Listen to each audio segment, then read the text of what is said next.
Il plongeait près de 4000 mètres sous la mer, dans le milieu le plus hostile de la planète.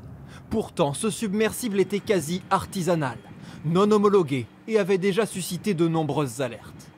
Le créateur de Titan, c'est lui, Stockton Rush, patron de la société OceanGate, disparu à bord avec le reste des passagers. Voici le seul submersible de grande profondeur équipé de toilettes. Il y a un an, il faisait visiter fièrement sa création, le plus spacieux des appareils de cette catégorie jamais conçus. Si vous voulez avancer, vous appuyez ici. Si vous voulez reculer, monter, descendre, c'est super facile. Mais l'entreprise connaissait un conflit interne. En 2018, ce directeur des opérations maritimes d'OceanGate claque la porte, inquiet, dit-il, de dangers potentiels pour les passagers. En cause notamment ce hublot, qui n'est homologué que pour des plongées à 1300 mètres, 3 fois moins que la profondeur du Titanic. Un multimillionnaire britannique devait participer ce week-end à la dernière plongée du Titan.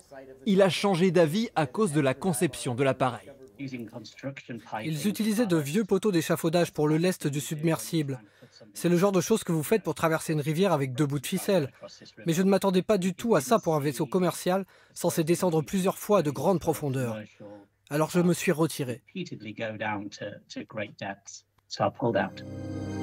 Il y a 5 ans déjà, une trentaine de professionnels de l'exploration sous-marine partageaient les mêmes inquiétudes dans une lettre au constructeur du submersible.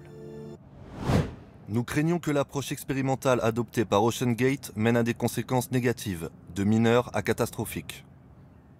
Au cœur des appréhensions, la forme et la matière de la coque qui n'a jamais été homologuée. Là, c'est la première fois que l'habitacle, d'abord, n'est pas sphérique, il est plutôt cylindrique et constitué de fibres de carbone. Donc, on n'a pas le recul ni l'expérience sur ce type de matériel. Est-ce le goût du risque ou la fascination pour le Titanic?